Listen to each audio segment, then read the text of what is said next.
আছো? আশা করি সবাই ভালো আছো। তোমাদের আজকের ক্লাসে সবাইকে স্বাগত জানাচ্ছি। আজকে আমরা ব্যবসায়ী শিক্ষা বিভাগের বিজ্ঞান অধ্যায় 5 এই অধ্যায়টি আমরা পড়ব, যেখানে হচ্ছে যে তোমার পঞ্চম অধ্যায়ের নামটি হচ্ছে দেখতে হলে আলো চাই। প্রথমে আমাদের জানতে হবে যে এখানে আলো বলতে আমরা আসলে কি বুঝতে পারছি। আলো কি? আলো হচ্ছে এক প্রকার শক্তি। আলো এক প্রকার শক্তি, যেমন দেখো তাপ এক প্রকার শক্তি। যেমন হচ্ছে যে তোমার আমরা অনেক ধরনের শক্তির ব্যবহার কিন্তু আমরা জানি, শক্তি রূপান্তর যোগ্য। সেরকমই আলো এক প্রকার কি শক্তি, যা আমাদের দর্শনের অনুভূতি জন্মায়। তাহলে আমরা বলবো আলো কি? আলো এক প্রকার শক্তি। আলো এক প্রকার শক্তি যা আমাদের দর্শনের অনুভূতি জন্মায়। ঠিক আছে? অবশ্যই তোমরা সামনে বিজ্ঞান বইটি নিয়ে বসো এবং হচ্ছে একটা খাতা নিয়ে বসো। যখন আমি বই থেকে পড়াচ্ছি তখন বইটা দেখবে এবং লেখানোর সময় লিখবে। আমার সাথে পড়ো, অবশ্যই চ্যাপ্টারটা আমরা ভালোভাবে শেষ করব। তো দেখো বলছে আয়না বা দর্পণের ব্যবহার আমাদের দৈনন্দিন জীবনে। আয়না বা দর্পণের নানা রকম ব্যবহার রয়েছে। বর্তমান পাঠে আমরা আয়না বা দর্পণের দুটি বিশেষ ব্যবহার নিয়ে আলোচনা করব। এই দুটি হলো নিরাপদ ড্রাইভিং এবং পাহাড়ি রাস্তার অদৃশ্য বাঁক বা পার্বত্য সড়কের বিপজ্জনক বাঁকে আয়না বা দর্পণের ব্যবহার। অর্থাৎ আমাদের রাস্তাগুলোর অনেক, যেহেতু আমরা চট্টগ্রামে আছি, যে দেখো তাহলে সেক্ষেত্রে আমাদের কিন্তু রাস্তাগুলোতে অনেক বাঁক রয়েছে। বিভিন্ন পাহাড়ি রাস্তায় অনেক ধরনের বাঁক রয়েছে। অনেক মোড়ে মোড়ে দেখা যায় যে এটা 45 ডিগ্রি, 80 ডিগ্রি, 90 ডিগ্রি, 180 ডিগ্রিও হচ্ছে যে ঘুরে যাচ্ছে। তো সেক্ষেত্রে আমাদের কিন্তু তোমার হচ্ছে যে কি করতে হচ্ছে, বেগ পেতে হচ্ছে। অপর দিক থেকে আসা গাড়িগুলোর আমরা দেখতে পাচ্ছি না, তখন গাড়িটির সাথে অন্য গাড়ির সংঘর্ষ হচ্ছে বা দুর্ঘটনা হচ্ছে। তো এই জিনিসগুলো এড়ানোর জন্য অনেক ক্ষেত্রে দেখতে পাবে তোমরা, যেগুলো আমাদের হিল ট্র্যাকস গুলো আছে সেই জায়গাগুলোতে অনেক যেহেতু বড় বড় মোড় নিচ্ছে, তখন কিন্তু বড় বড় দর্পণ মানে আয়না বসানো হয়েছে, যাতে অপর দিক থেকে আসা গাড়িগুলো দেখতে পাওয়া যায়। এদিক থেকে যাচ্ছে, ওদিক থেকে রাস্তাটা দেখা যাচ্ছে না, কিন্তু এটা আয়নার কারণে ওদিক থেকে দেখছি গাড়ি আসছে, তা কিন্তু দেখা যাচ্ছে। তো এই বিষয়গুলোর কথা এখানে বলা হয়েছে। তোমরা এটা আশা করি পারবে, নিরাপদ ড্রাইভিং এর কথাটা। এবং নিরাপদ ড্রাইভিং এ আরো কয়েকটি বিষয় নিয়ে উল্লেখ করা হয়েছে, যে যখন তুমি গাড়ি চালাচ্ছে, কেউ যখন গাড়ি চালাচ্ছে, গাড়িতে কিন্তু দুই দিকে দুটি মিরর থাকে, আয়না থাকে, এবং মাথার উপরেও কিন্তু একটা আয়না থাকে। খেয়াল করেছো নিশ্চয়ই ড্রাইভিং সিটের। তাহলে অবশ্যই ড্রাইভারকে সামনের দিকে চালানোর সময় বা কোনো ধরনের মোড় নেওয়ার সময় তার দুই পাশের মিরর গুলোতে এবং উপরের যে মিরর সেখানে দেখতে, উপরের মিরর দ্বারা সে পিছনের কোনো গাড়ি দেখতে পাচ্ছে, সাইড মিরর গুলো দ্বারা সে পাশে কোনো গাড়ি পাশে চলে আসলো কিনা সেই জিনিসটা দেখতে পাচ্ছে। তো মোড় নেওয়ার সময় তার যেন, মোড় ঘুরানোর সময় যেন তার এই প্রবলেমটা না হয়, যে অপর গাড়ির সাথে দুর্ঘটনা হওয়ার। তো এই জিনিসগুলো এখানে একটু বলেছে, তোমরা একটু দেখে নিলেই এখান থেকে পারবে। ঠিক আছে? কিভাবে করে ড্রাইভারদের জন্য নিরাপদ হবে সেই জিনিসটা এখানে বলা হয়েছে। পাহাড়ি রাস্তার অদৃশ্য বাঁক সে নিয়ে আমি বলেছি অলরেডি। তোমাদের এখানে চিত্রটা তোমরা দেখলে বুঝতে পারবে। এই যে চিত্রটার মধ্যে রয়েছে পাহাড়ি রাস্তার অদৃশ্য বাঁক, সেখানে এই যে পাহাড়কে কেন্দ্র করে যখন একটা রাস্তা যখন ঘুরে যাচ্ছে, তখন একটা আয়না বসানো হয়েছে, যাতে অপর দিক থেকে আসা গাড়িগুলো যেন আয়নাতে দেখতে পাওয়া যায়। যদি আমরা কোনো গাড়ি জোরে চালিয়ে যাই, তখন দেখা যাবে যে অপর দিক থেকে যদি আসে গাড়ি চলে আসে, তখন কিন্তু একটা দুর্ঘটনা হওয়ার সম্ভাবনা থাকবে। এই জন্য আমরা এই আয়নাটি ব্যবহার করতে পারি, যাকে আমরা মিরর কিংবা দর্পণ বলা হচ্ছে। চলে আসো আলোর প্রতিসরণে। আমরা প্রতিসরণ নিয়ে একটা আলোচনা করি। আলোর প্রতিসরণ এই চ্যাপ্টারের মোস্ট ইম্পর্টেন্ট পার্ট। আলোর প্রতিসরণ, যদিও বা আলোর মধ্যে কিন্তু আমরা প্রতিফলনও আছে, যা তোমরা পূর্ববর্তী ক্লাসে পড়েছো। আজকে আমরা পড়বো আলোর প্রতিসরণ।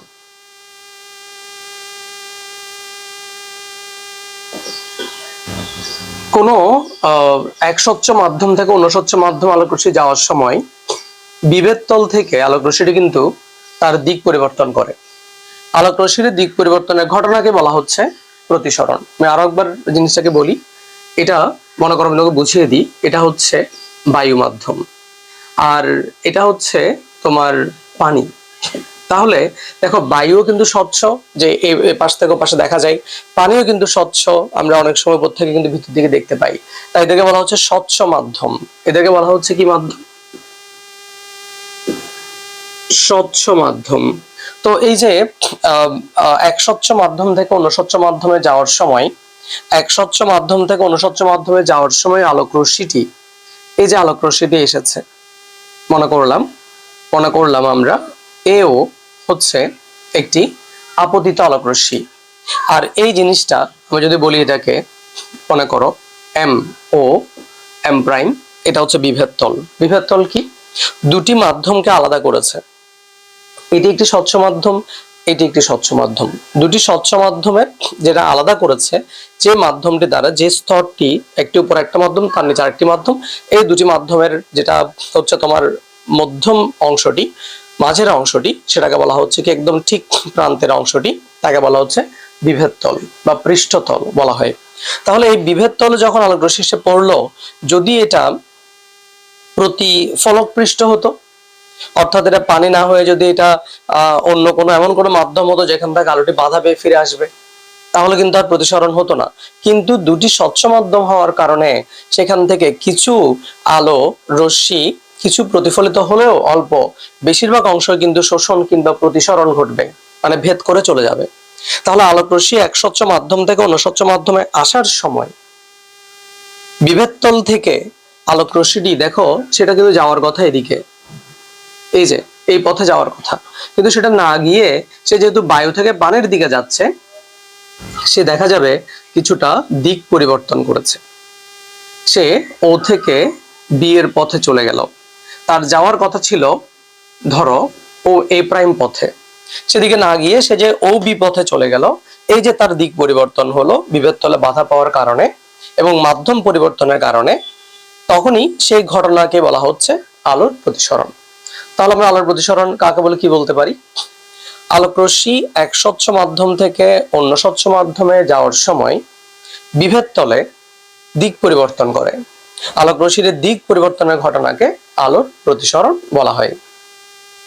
আশা করছি আমরা সবাই প্রতিসরণ জিনিসটা বুঝেছি প্রথমত। এরপরে চলে আসো যে এখানে আসলে আলোক রশ্মির প্রতিসরণ হওয়ার সময় তার কি কি পরিবর্তন হতে পারে, আলোক রশ্মিটির কেমন পরিবর্তন হতে পারে, সেটা কিন্তু ফিক্সড কিছু বিষয় রয়েছে। চলো আমরা দেখি। যখন আলোক রশ্মিটি হালকা থেকে ঘন মাধ্যমের দিকে যাবে, দেখো বায়ু মাধ্যমটি কিন্তু হালকা মাধ্যম, বায়ু মাধ্যমটি হচ্ছে হালকা মাধ্যম, তার তুলনায় পানি কিন্তু ঘন। তো আলোক রশ্মি যখন হালকা থেকে ঘন মাধ্যমের দিকে যাবে, তখন রশ্মিটি কি করবে? সে এই যে অভিলম্ব, সে যে অভিলম্ব প্রতিসরিত রশ্মিটি অভিলম্বের দিকে চলে আসবে, প্রতিসরিত রশ্মিটি অভিলম্বের দিকে চলে আসবে। যেমন মনে রাখবে এও হলো আপতিত রশ্মি, এও হলো আপতিত রশ্মি, আর ও থেকে বি হলো, সেটা ভেদ করে চলে গিয়েছে, সেটা হলো প্রতিসরিত রশ্মি। তুমি খেয়াল করে দেখো। এবং তোমাকে আরেকটা কথা বলি, আপতিত রশ্মি অভিলম্বের সাথে যে কোণ তৈরি করে, অভিলম্ব এখানে ও এন, এটি একটি অভিলম্ব, আবার এদিকে ও এন প্রাইম একটি অভিলম্ব, সোজা লম্ব বরাবর 90 ডিগ্রি অ্যাঙ্গেলে যেটা হয়েছে বিভেদ তলের সাথে, ওটা হচ্ছে অভিলম্ব। আপতিত রশ্মি অভিলম্বের সাথে যে কোণ তৈরি করে তাকে বলে আপতন কোণ, তাকে বলে আপতন কোণ। আপতন কোণ আমি আই দিয়ে প্রকাশ করেছি। আর এই প্রতিসরিত রশ্মি বিভেদ তলের সাথে যে কোণ উৎপন্ন করে তাকে বলে প্রতিসরণ কোণ, তাকে বলে প্রতিসরণ কোণ। এগুলো কিন্তু লিখে নিতে হবে, ঠিক আছে? আমি যে সংজ্ঞাগুলো বলছি এগুলো লিখে নিতে হবে। আপতিত রশ্মি অভিলম্বের সাথে যে কোণ উৎপন্ন করে তাকে বলে আপতন কোণ, আই দিয়ে প্রকাশ করা হয়। আর প্রতিসরিত রশ্মি, যে প্রতিসরিত রশ্মি ভেদ করে চলে গেল প্রতিসরিত রশ্মি, সেই প্রতিসরিত রশ্মিটি অবিলম্বের সাথে যে কোণ তৈরি করে তাকে বলে প্রতিসরণ কোণ। তাহলে আমরা যে কথাই বলছিলাম যে আলোক রশ্মিটি যখন হালকা থেকে ঘন মাধ্যমের দিকে যাবে, হালকা থেকে যখন ঘন মাধ্যমের দিকে যাবে, তখন প্রতিসরিত রশ্মিটি অবিলম্বের দিকে চলে আসবে। সে কিন্তু চাইলে অবিলম্ব থেকে দূরে চলে যেতে পারতো, সেটা নয়, তার বৈশিষ্ট্যটা এমনই, সে হালকা থেকে ঘন দিকে যাওয়ার সময় অবিলম্বের দিকে আসবে। তোমাকে যদি আমি একটু সহজ করে বুঝাই, তুমি যখন ধরো একটা রাস্তার মধ্যে হাঁটছো, সেখানে একদম খালি রাস্তা, তুমি একদম ছড়িয়ে হাঁটতে পারছো, ঠিক না? একদম মানে হচ্ছে যে হাত পা নেড়ে একদম তুমি তোমার মতন স্বাধীনভাবে হাঁটতে পারছো। কিন্তু যখন তুমি একটি ক্রাউড, একটি ভিড় এলাকায় গিয়ে পড়েছো, ভিড় একটি রাস্তার মধ্যে গিয়ে আছো, হ্যাঁ, এই যে বিভিন্ন স্কুল ছুটি হয়, তখন তুমি সেখানে কোনো কাজে সেদিক পথে যাচ্ছিলে, তখন কি হচ্ছে, তখন তুমি আর ছড়িয়ে হাঁটতে পারছো, তুমি গুটিয়ে হাঁটছো, তুমি জড়সড় হয়ে হেঁটে যাচ্ছ। এই জিনিসটা একটু মাথায় রাখলে হয় উদাহরণের জন্য, যে প্রতিসরিত রশ্মিটি যখন হালকা থেকে ঘনত্ব যাবে, সে অবিলম্বের দিকে আসবে। ওই যে গুটিয়ে যাওয়া, ওই যে সংকুচিত হওয়া, জড়সড় হয়ে যাওয়া, ব্যাপারটা কি হলো, বড় না হয়ে স্প্রেড না হয়ে এসে ছোট হয়ে গেল। অর্থাৎ আমি বলতে চাচ্ছি, হালকা থেকে ঘনতে যাওয়ার সময় আপতন কোণের তুলনায় প্রতিসরণ কোণ ছোট, অর্থাৎ আপতন কোণ বড়, প্রতিসরণ কোণ ছোট। আপতন কোণ বড়, প্রতিসরণ কোণ ছোট। জিনিসটা আশা করি সবাই বুঝেছো। তাহলে আমরা কি পড়লাম? আমরা পড়লাম প্রতিসরণ। আলোক রশ্মি এক মাধ্যম থেকে অন্য মাধ্যমে যাওয়ার সময় তার দিক পরিবর্তন করে বিভেদ তলে, তাকে বলা হয় আলোর প্রতিসরণ। এরপর আমরা পড়লাম যে আলোক রশ্মি যদি হালকা থেকে ঘন দিকে যায়, সে প্রতিসরিত রশ্মিটি অবিলম্বের দিকে আসবে, যেখানে আপতন কোণ প্রতিসরণ কোণের চেয়ে বড় হবে, অর্থাৎ প্রতিসরণ কোণ আপতন কোণের চেয়ে ছোট হবে। আরেকটা বিষয় খেয়াল করো এবারে, সেটা হলো, ধরো এটা যদি পানি না হয়ে কাঁচ হয়, আমি একটা কাঁচ দিয়েছিলাম, কাঁচের মধ্যে তোমার হচ্ছে বায়ু থেকে আলোক রশ্মিটি এসে পড়েছে, তাহলে হালকা থেকে ঘনত্ব এসেছে। এরপর কাঁচের স্তরটি ছিল এতটুকু, ঠিক আছে, কাঁচের স্তরটিকে ভেদ করে সে আবার বায়ুতে ফিরে যাবে না? তাহলে আলোক রশ্মিটি কিন্তু কাঁচকে ভেদ করে মনে করো এই জায়গা থেকে সে বায়ুতে ফিরে যাবে। ব্যাপারটা খেয়াল করো, এতটুকু পর্যন্ত কাঁচ, এর নিচে কিন্তু আবার বায়ু, এর নিচে আবার বায়ু। তো বায়ু যখন আছে, আমরা সেটাকে আবারও কিন্তু হালকা মাধ্যম বলতে পারি। বায়ু মাধ্যম মানে হলো হালকা মাধ্যম, কাঁচের চাইতে বায়ুটা হালকা। তাহলে এখন আলোক রশ্মিটি কিন্তু কাঁচ মাধ্যম থেকে আবার বায়ুতে ফিরে আসবে, অর্থাৎ সে কিন্তু এই মাধ্যমটিকে পরিবর্তন করবে, যেহেতু স্বচ্ছ মাধ্যম। তাহলে সেক্ষেত্রে কি ঘটবে ঘটনাটি? প্রথমে প্রতিসরণ, এই যে দেখো কাঁচ থেকে বায়ুতে আসার পথে যে রশ্মিটি ওবি, সে পরের মাধ্যমটির জন্য আপতিত রশ্মি, যদিও বা সে প্রতিসরিত রশ্মি ছিল পূর্বের মাধ্যমটির জন্য, বায়ু মাধ্যমের জন্য কাঁচে আসতে ওবি ছিল প্রতিসরিত রশ্মি, কিন্তু কাছ থেকে যখন সে বায়ুতে যাচ্ছে, সে তখন ওবি হলো আপতিত। এবার রশ্মিটি যেদিকে বেঁকে যাবে, ওটা হবে তখন কি, প্রতিসরিত। সেখানে আমি একটি অবিলম্ব করলাম, তাহলে এখানে দেখো একটি আপতন কোণ হয়েছে, অর্থাৎ ওবি রশ্মিটি, ঠিক আছে, এই যে ওবি যে রশ্মিটি, তা এই যে অবিলম্বটির সাথে এখানে একটা আপতন কোণ উৎপন্ন করেছে, তার চলে যাওয়ার কথা এই যে এই পথে, সোজা পথে তার চলে যাওয়ার কথা, কিন্তু যেহেতু মাধ্যম পরিবর্তন করবে, রশ্মিটি কিন্তু বিভেদ তলে বেঁকে যাবে। এবং কিভাবে বাঁকবে সেটা একটু খেয়াল করো, সে কাঁচ থেকে বায়ুতে যাচ্ছে, অর্থাৎ সে ঘন থেকে হালকাতে যাচ্ছে। যেহেতু সে ঘন থেকে হালকাতে যাচ্ছে, সে এখন স্প্রেড হয়ে যাবে, সে এখন প্রসারিত হবে, সে এখন ছড়িয়ে হাঁটবে, অর্থাৎ সে অবিলম্ব থেকে দূরে সরে যাবে, সে অবিলম্ব থেকে দূরে সরে যাবে, সে অবিলম্ব থেকে দূরে সরে যাবে। তাহলে সেই অবিরশ্মিটি ধরো বিডি পথে প্রতিসরিত হয়েছে, তাহলে এই যে অবিলম্বের সাথে যে প্রতিসরিত রশ্মির যে কোণ, সে কোণটা কিন্তু হচ্ছে প্রতিসরণ কোণ, সেই কোণটা হচ্ছে প্রতিসরণ কোণ। আবারও বলছি, এই যে তোমার কাছ থেকে সে বায়ুতে চলে যাচ্ছে, কাছ থেকে যে বায়ুতে যাচ্ছে, ঘন থেকে হালকাতে যাচ্ছে, তখন আলোক রশ্মি প্রতিসরিত হওয়ার সময় সেই প্রতিসরিত রশ্মিটা অবিলম্ব থেকে দূরে চলে যাবে। এর আগেরটাতে কি ছিল, হালকা থেকে ঘনতে আসার সময় অবিলম্বের দিকে এসেছিল, আর ঘন থেকে হালকাতে যাওয়ার সময় অবিলম্ব থেকে দূরে সরে যাচ্ছে। অর্থাৎ সেক্ষেত্রে আপতন কোণের তুলনায় প্রতিসরণ কোণ কিন্তু বড় হয়ে গেল, আপতন কোণের তুলনায় প্রতিসরণ কোণ কিন্তু বড় হয়ে গেল। ব্যাপারটা খেয়াল করেছো? এই যে দেখো আপতন কোণ ছোট, আপতিত রশ্মিটি যে কোণ তৈরি করেছে আপতন কোণ, প্রতিসরিত রশ্মি অবিলম্বের সাথে যে কোণ তৈরি করেছে প্রতিসরণ কোণ। তাহলে আপতন কোণ ছোট, প্রতিসরণ কোণ কিন্তু এখন বড়। উল্টা, এই ঘটনা ঠিক উল্টা ঘটনা। তাহলে আমরা আবার একটু বলি, হালকা থেকে ঘনতে যাওয়ার সময় আপতন কোণ বড়, প্রতিসরণ কোণ ছোট, আর যদি ঘন থেকে হালকাতে যাই, আপতন কোণ ছোট, প্রতিসরণ কোণ বড়। আশা করছি আমরা জিনিসটা বুঝতে পেরেছি। আলোর প্রতিসরণের এই ব্যাখ্যাটি তোমরা এখানে দেখলে আমার সাথে অনেকটা মিলে যাবে। তোমরা একটু উদাহরণগুলো সহ পড়বে, এখানে কি কি বিন্দুগুলো দিয়েছে, কোণগুলো দিয়েছে দিয়ে পড়বে। আমি যেরকম করে বুঝিয়েছি এখানে আরো কম আছে, আমি অনেক বেশি কথা বলেছি, এগুলো নোট করে ফেলবে তুমি অধ্যায়টি লেখার সময়, ঠিক আছে? এরপরে প্রতিসরণের সূত্র নিয়ে আলোচনা করছে। দেখো, আলোর প্রতিসরণের সময় এক রশ্মির চলাচলের ধর্মকে দুটি সূত্রে প্রকাশ করা যায়। আপতিত রশ্মি, এই যে আপতিত রশ্মি, আপতন বিন্দুতে এই ও বিন্দুটি হচ্ছে আপতন বিন্দু, বিভেদ তলের উপর আঁকা অবিলম্ব, বিভেদ তলটা এটা, এর উপর আঁকা অবিলম্ব হচ্ছে ON। ও প্রতিসরিত রশ্মি মানে হচ্ছে এখান থেকে OB, প্রতিসরিত রশ্মি।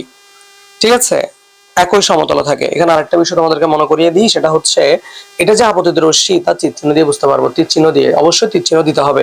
তীর চিহ্নটা এও হচ্ছে আপতিত, OB হচ্ছে প্রতিসরিত, তীর চিহ্ন দিতে হবে। যেমন এই মাধ্যমটির জন্য OB হচ্ছে আপতিত, BD হচ্ছে প্রতিসরিত। এভাবে তীর চিহ্নটা কিন্তু দিতে হওয়ার মতো তীর চিহ্ন দিতে হবে। তাহলে প্রথম সূত্রটি কি বলতে চাইলো? আপতিত রশ্মি, অবিলম্ব, আপতন বিন্দুতে অবিলম্ব এবং প্রতিসরিত রশ্মি একই সমতলে, যে MM' সমতলের উপরে অবস্থান করছে। MM' সমতলকে কেন্দ্র করে এই আপতিত রশ্মি, এই প্রতিসরিত রশ্মি, এই অবিলম্ব অবস্থান করছে। এটা প্রথম সূত্র। দ্বিতীয় সূত্রটিতে আসো। এক জোড়া নির্দিষ্ট মাধ্যম, এই যে বায়ু ও কাঁচ, একটা নির্দিষ্ট মাধ্যম দ্বারা, এখানে বায়ুর সাপেক্ষে কাঁচের ঘটনা হয়েছে, আমি এটাকে পানি দিয়েছিলাম, সে ঘটনা আলাদা হবে। মানে কোণের মানটা ভিন্ন হবে, যেহেতু মাধ্যম আলাদা তাই যাত্রাও ভিন্ন হবে, চলাচলও ভিন্ন হবে।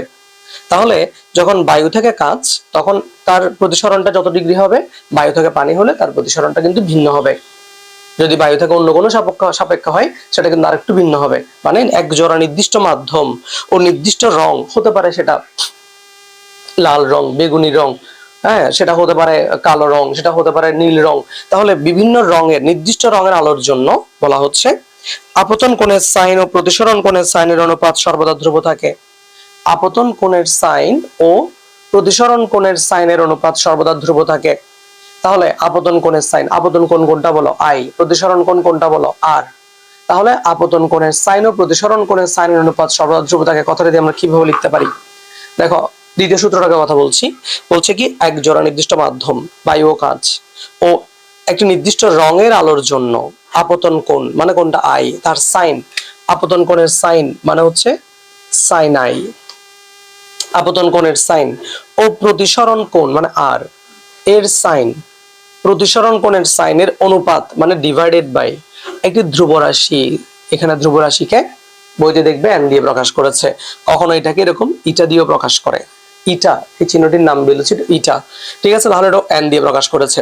তাহলে আমি আবার বলছি, এক জোড়া নির্দিষ্ট মাধ্যম ও নির্দিষ্ট রঙের আলোর জন্য আপতন কোণের সাইন I, সাইন I হচ্ছে আপতন কোণ, সাইন হচ্ছে এটা আপতন কোণের সাইন, ও R হচ্ছে প্রতিসরণ কোণ, প্রতিসরণ কোণের সাইনের অনুপাত মানে ডিভাইডেড বাই একটি ধ্রুব রাশি। এই ধ্রুব রাশিকে এক মাধ্যমের সাপেক্ষে অন্য মাধ্যমের মানে বায়ুর সাপেক্ষে কাঁচের প্রতিসরণাঙ্ক বলা হয়। তোমাকে এখানে সূত্রের সাথে আমি একটি সংজ্ঞা পড়াই দিলাম। তাহলে সংজ্ঞাটি কি? প্রতিসরণাঙ্ক। প্রতিসরণাঙ্ক, আবার বলছি, এক জোড়া নির্দিষ্ট মাধ্যম, এই যে বায়ু কাঁচ, হতে পারে সেটা কাঁচ বায়ু, হতে পারে সেটা বায়ু পানি, নির্দিষ্ট মাধ্যম ও নির্দিষ্ট রঙের আলোর জন্য আপতন কোণের সাইন ও প্রতিসরণ কোণের সাইনের অনুপাত একটি ধ্রুব রাশি, যাকে n দিয়ে প্রকাশ করেছে। সেই ধ্রুব রাশিটি, এটি একটি দ্বিতীয় সূত্র শেষ। এখন আমি সংজ্ঞা লাগিয়ে দিচ্ছি যে সেই ধ্রুব রাশিটিকে সেই এক মাধ্যমের সাপেক্ষে মানে যেখান থেকে আলোক রশ্মিটি এসেছে অন্য মাধ্যমের প্রতিসরণাঙ্ক বলে। এটা একটি সংজ্ঞা, লিখে রাখবে। ঠিক আছে, এটা একটি সংজ্ঞা, এটা লিখে রাখবে।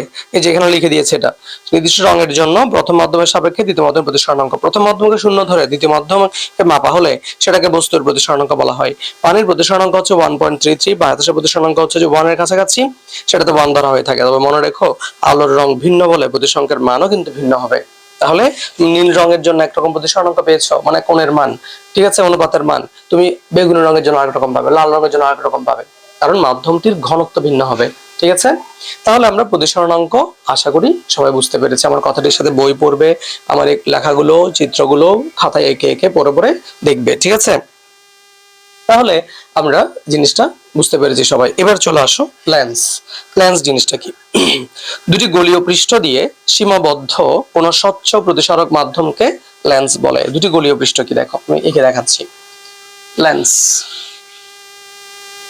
চিত্রগুলো আঁকবে, সুন্দর করে পড়বে। ঠিক আছে, সব বুঝিয়ে দিয়েছি আমি, তুমি রিডিং পড়বে, আমার কথাগুলো শুনবে এবং খাতায় লিখতে থাকবে, দেখবে তুমি বুঝে যাবে।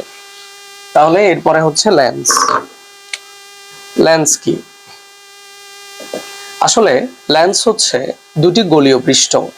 এই যে মনে করো আমি এরকম একটা গোলীয় পৃষ্ঠ নিলাম, একটা গোলকের অংশ বিশেষ, একটা সম্পূর্ণ গোলকের একটা অংশ নিয়েছি, আরেকটা গোলক থেকে আমি আরেকটা অংশ নিয়েছি। এই যে দুটি গোলীয় পৃষ্ঠ দ্বারা সীমাবদ্ধ ক্ষেত্র, দুটি গোলীয় পৃষ্ঠ দ্বারা সীমাবদ্ধ একটা ক্ষেত্র নিয়েছি। ঠিক আছে, বলছি কি দুটি গোলীয় পৃষ্ঠ দ্বারা সীমাবদ্ধ কোনো স্বচ্ছ প্রতিসারক, স্বচ্ছ কেন, কারণ এদিক দিয়ে আলো ঢুকলো, দিক দিয়ে বেরিয়ে যাবে। কাঁচ পৃষ্ঠ নিয়েছি, কাঁচ, ঠিক আছে, কাঁচ দ্বারা এরকম একটা আমি দর্পণ বানিয়েছি। ঠিক আছে, সেই দুটি গোলীয় পৃষ্ঠ দ্বারা সীমাবদ্ধ কোনো স্বচ্ছ প্রতিসারক পৃষ্ঠ যার মধ্যে দিয়ে আলো প্রতিসরণ ঘটবে তাকে বলা হচ্ছে লেন্স। তাহলে লেন্সের সংজ্ঞা পেয়ে গেছি। অধিকাংশ লেন্সের কাঁচের তৈরি হয়, তবে কোয়ার্টজ ও প্লাস্টিক দিয়ে অধিকাংশ লেন্স তৈরি হয়। এগুলো হচ্ছে তোমার হচ্ছে যে সেই কাঁচের উপাদানের কথা বলছে। কোয়ার্টজ একটি উপাদান, ঠিক আছে, কাঁচ একটি উপাদান। আজকাল লেন্স তৈরি হয়, এদের ব্যবহার দিন দিন বাড়ছে। লেন্স দুই ধরনের হয়, একটা উত্তল বা অভিসারী লেন্স, আর একটা হচ্ছে অবতল বা অপসারী লেন্স। ঠিক আছে, উত্তল লেন্স, এই লেন্সটি যে এঁকেছি আমি, এটা হচ্ছে উত্তল লেন্স। এই লেন্সটি হলো উত্তল লেন্স, আর অবতল লেন্সটি হলো এরকম, এই যে এই যে এই যে হলো অবতল লেন্স। ঠিক আছে, এখন তুমি বলতে পারো স্যার উত্তল লেন্স কাকে বলে, অবতল লেন্স কাকে বলে? বলা হচ্ছে যে যে লেন্সের, প্রথমে লেন্সের সংজ্ঞা চলে আসে, দুটি গোলীয় পৃষ্ঠ দ্বারা সীমাবদ্ধ প্রতিসারক মাধ্যমকে লেন্স বলা হয়। এখন এই লেন্স, উত্তল লেন্স কাকে বলে? যে লেন্সের প্রান্তভাগটা হবে সরু আর মধ্যভাগটা হবে পুরু, পুরু মানে মোটা, সরু মানে চিকন। যে লেন্সের প্রান্তভাগটা হবে সরু, মধ্যভাগটা হবে পুরু, তাকে বলে উত্তল লেন্স। এই লেন্সটি হলো উত্তল লেন্স। আর যে লেন্সের মধ্যভাগটা সরু, প্রান্তভাগগুলো হচ্ছে পুরু, তাকে বলা হয় অবতল লেন্স। তাকে বলা হয় অবতল লেন্স। এবং এই উত্তল লেন্সকে আরেকটা কথায় বলে অভিসারী লেন্স, আর অবতল লেন্সকে আরেকটা কথায় বলে অপসারী লেন্স। কেন অভিসারী অপসারী কেন বলা হচ্ছে সেটা একটু দেখি চলো। এই লেন্সের, ঠিক আছে, একটি মাঝ বরাবর আমি দাগ দিলাম এবং একটি বিভেদ তল করলাম। ঠিক আছে, একটি মাধ্যম দিলাম তার। তো একটা আলোক রশ্মি যখন এই যে এইভাবে তোমার হচ্ছে এই জিনিসটাকে প্রধান অক্ষ বলে, এই জিনিসটাকে যে মাধ্যম বলছে এটাকে প্রধান অক্ষ বলে। ঠিক লেন্সের মধ্যবিন্দু বরাবর যে রশ্মিটি গেল, যে রেখাটি গেল, সেই মাধ্যমের সমান্তরালে, প্রধান অক্ষের সমান্তরালে কোন রশ্মি যদি আপতিত হয়, সেটা আমি তোমাকে বলি বিষয়টা। লেন্সটা আমি কিভাবে এঁকেছি দেখাই দিই। এই যে গোলকটি আমি এখানে এঁকেছিলাম, এরকম একটা গোলক ছিল না, আমি গোলকের অংশ বিশেষ বলেছি তাকে। এই গোলকটি এভাবে এখান থেকে আঁকতে গিয়ে যে বিন্দু থেকে আমি সেন্টার করেছি, এখান থেকে কেন্দ্র করে নিয়েছিলাম, সেটাকে বলা হয় বক্রতার কেন্দ্র C1। এরপর সেই যে বক্রতার কেন্দ্র থেকে আমি এরকম করে এঁকেছি, ঠিক আছে, সেখানে তোমার হচ্ছে এই বক্রতার কেন্দ্র থেকে এটাকে বলা হয় আলোক কেন্দ্র, এটাকে বলা হয় লেন্সের আলোক কেন্দ্র, যার মধ্য দিয়ে যদি আলোক রশ্মি যায় সোজা প্রতিসরিত হবে, কোনো বাঁকবে না। এই লেন্সের ঠিক মধ্যবিন্দুটি, এর মধ্য দিয়ে যদি কোনো আলোক রশ্মি যায় সোজা প্রতিসরিত হবে। সে আলোক কেন্দ্র এবং বক্রতার কেন্দ্রের মাঝখানের যে বিন্দুটি হবে তাকে বলে প্রধান ফোকাস। তাহলে এই জিনিসটি কিন্তু এদিকেও আছে, এখানে এদিকেও আছে, খেয়াল করে দেখো, একটা দিক থেকে এঁকেছি, একটা দিক থেকে এঁকেছি। তাহলে এদিক থেকে যখন এঁকেছি, এদিক থেকে যখন এঁকেছি তখন কিন্তু এই পাশেও একটা আমার বক্রতা পেয়েছিলাম, এটা C2। এই যে বরাবর দূরত্ব, এখান থেকে যত দূরত্ব C1, এখান থেকে তত C2। কেন? এই পাশটা আঁকার জন্য এদিক থেকে এঁকেছি, আর এই পাশটা তুমি যখন কি নিয়েছো কম্পাস দিয়ে পাশ থেকে এইভাবে এঁকেছো, তখন এদিকে একটা বক্রতার কেন্দ্র পেয়েছো, এবং ঠিক এই আলোক কেন্দ্র আর এই বক্রতার কেন্দ্রের মাঝখানের বিন্দুটা এদিকে হচ্ছে ফোকাস F2। কথা বুঝতে পেরেছো কিভাবে এঁকেছি লেন্সটা? এবার দেখো যে যখন কোন একটা রশ্মি যদি সমান্তরালে আসে, সে প্রতিসরিত হবে ঠিক প্রধান ফোকাস দিয়ে। প্রধান ফোকাস দিয়ে, ধরো এদিক দিয়ে একটা রশ্মি, আলোক রশ্মি এসেছে সমান্তরালে, সে প্রতিসরিত হবে এই প্রধান ফোকাস দিয়ে। তার মানে দেখো আলোক রশ্মিগুলো একটা বিন্দুতে গিয়ে মিলিত হচ্ছে। কোন, ঠিক আছে, আলোক রশ্মি দর্পণে সমান্তরালে আসা রশ্মিগুলো একটা বিন্দুতে মিলিত হচ্ছে, একটা বিন্দুতে মিলিত হচ্ছে। এই মিলিত হওয়াটাকে বলে অভিসারী হওয়া। অনেকগুলো রশ্মি যখন এক বিন্দুতে গিয়ে মিলিত হয় তাকে বলে অভিসারী রশ্মি, সে লেন্সটিকে বলে অভিসারী লেন্স। তাহলে উত্তল লেন্স এরকম ঘটছে। আর যখন অবতল লেন্সে করবে দেখা যাবে, অবতল লেন্সে যদি তুমি জিনিসটা করো, অবতল লেন্সে যদি জিনিসটা করো তাহলে কেমন হবে আমি দিক দিয়ে দেখাই। এই হচ্ছে অবতল লেন্স। এখানে যখন আমি এই পাশ থেকে এঁকেছি, এদিকে একটা বক্রতার কেন্দ্র, এদিকে একটা বক্রতার কেন্দ্র, তাদের মাঝখানে আছে প্রধান ফোকাস, তাদের মাঝখানে আছে প্রধান ফোকাস।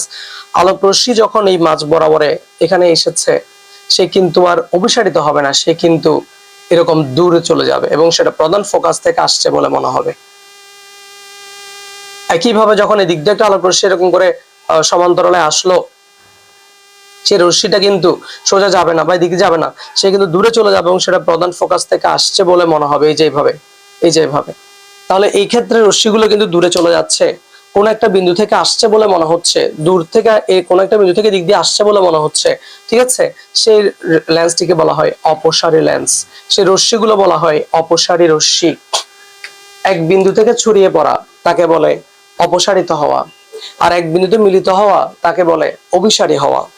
তাহলে আমরা লেন্স বিষয়টা কি বুঝলাম একটু দেখিনি, আর একটু বলি। লেন্স হচ্ছে দুটি স্বচ্ছ প্রতিসরক পৃষ্ঠ যার মধ্য দিয়ে আলোক রশ্মির প্রতিসরণ ঘটে। স্বচ্ছ, ঠিক আছে, গোলীয় পৃষ্ঠ দ্বারা আবদ্ধ প্রতিসরক পৃষ্ঠ তাকে লেন্স বলা হচ্ছে। আর যদি সেটা কি হচ্ছে তোমার হচ্ছে যে অভিসারী লেন্স হয়ে থাকে, আলোক রশ্মিগুলো যদি কোনো একটা জায়গায় মিলিত হতে থাকে, তখন সেটা হচ্ছে উত্তল লেন্স, যেখানে প্রান্ত ভাগগুলো সরু, মধ্যভাগটা পুরু। আর যদি সেটা এক বিন্দু থেকে রশ্মিগুলো ছড়িয়ে পড়তে থাকে, তখন সেটা হচ্ছে অপসারী লেন্স বা অবতল লেন্স, যেখানে মধ্যভাগটা হবে তোমার সরু আর প্রান্ত ভাগটা হবে পুরু। এই হচ্ছে লেন্সের পরিচয়, উত্তল লেন্স ও অবতল লেন্সের পরিচয়। এখানে দেখবে তোমরা লেন্সের যে কথাগুলো লিখেছে আমি যা বলেছি কিন্তু তাই। লেন্সের ক্ষমতা পর্যন্ত তোমরা একটু পড়ে ফেলবে, লেন্সের ক্ষমতা পর্যন্ত তোমরা একটু পড়ে ফেলবে। লেন্সের ক্ষমতা একটু বুঝাই দিই, চোখের ক্রিয়াটা আমি আগামী ক্লাসে পড়াবো। আজকে তোমরা লেন্সের ক্ষমতা পর্যন্ত পড়বে। লেন্সের ক্ষমতাটা কি দেখো, লেন্সের ক্ষমতা হচ্ছে এই যে দেখো, লেন্সের ক্ষমতা হলো এখানে পি, লেন্সের ক্ষমতাকে প্রকাশ করে পি দিয়ে। পি সমান হলো 1/f, পি সমান হলো 1/f। আমি বলি এফ জিনিসটা কি, এফ হলো ফোকাস দূরত্ব, এফ হলো ফোকাস দূরত্ব, ঠিক আছে।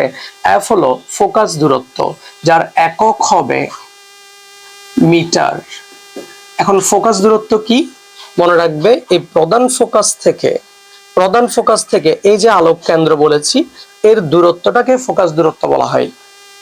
প্রধান ফোকাস থেকে, এই যে প্রধান ফোকাস, এর প্রধান ফোকাস কেন, প্রধান অক্ষের সমান্তরালে আপতিত রশ্মিগুলো প্রতিসরিত হওয়ার পর যে বিন্দু থেকে আসছে বলে মনে হয় সেটা প্রধান ফোকাস।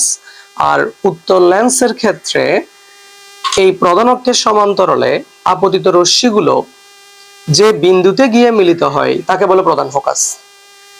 কথা কি বুঝতে পেরেছি প্রধান ফোকাসটা কি?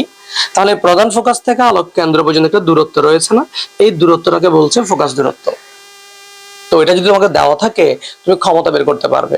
ধরো কোন একটা জিনিসের দূরত্ব, ফোকাস দূরত্ব আছে 2 মিটার, তাহলে এর অ্যান্সার হবে 1/2, ঠিক আছে, এবং 1/2 মিটার, এবং অ্যান্সার হবে এটা 0.5। মনে রাখবে ক্ষমতার একক হচ্ছে ডায়োপ্টার। লেন্সের ক্ষমতার একক ডায়োপ্টার ডি দিয়ে প্রকাশ করা হয়, অবশ্যই মিটারে থাকতে হবে ফোকাস দূরত্ব, সেন্টিমিটার থাকলেও মিটারে নিয়ে আসবে, তার অ্যান্সার আসবে ডায়োপ্টার। তাহলে লেন্সের ক্ষমতা হলো এই ফোকাস দূরত্বের বিপরীত রাশি, ফোকাস দূরত্বের কি বিপরীত রাশি। তোমরা এখান থেকে লেন্সের ক্ষমতা পর্যন্ত একটু পড়ে নিও, চোখের ক্রিয়াটি আমি আগামী ক্লাসে চিত্র এঁকে সুন্দর করে বুঝিয়ে দিব। আজকের ক্লাসে আমরা কি পড়লাম, আজকের ক্লাসে আমরা 5.1 পার্টে আয়না বা দর্পণের ব্যবহার এটা দেখবে ভালো করে।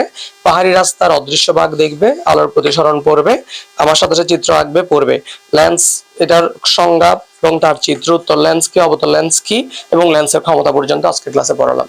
সবাই আজকের ক্লাসে পর্যন্ত থাকুক এবং সুন্দর করে জিনিসটা পড়ে তোমরা একটু এখান থেকে প্রশ্ন অ্যান্সার করবে। কি অ্যান্সার করবে আমি বলি, সৃজনশীল প্রশ্ন 2, সৃজনশীল প্রশ্ন 2 এইটুক পড়ে তোমরা কিন্তু এগুলো অ্যান্সার করতে পারবে, ঠিক আছে। আমি পরবর্তী ক্লাসে তোমাদের কাছ থেকে কিন্তু পড়াটা নিব। ভালো থেকো সবাই, ধন্যবাদ সবাইকে। দেখা হচ্ছে তোমাদের সাথে পরবর্তী কোনো একটি ক্লাসে, সরাসরি অফলাইনে হতে পারে, অনলাইনে হতে পারে, জানিয়ে দেবো তোমাদেরকে আমি।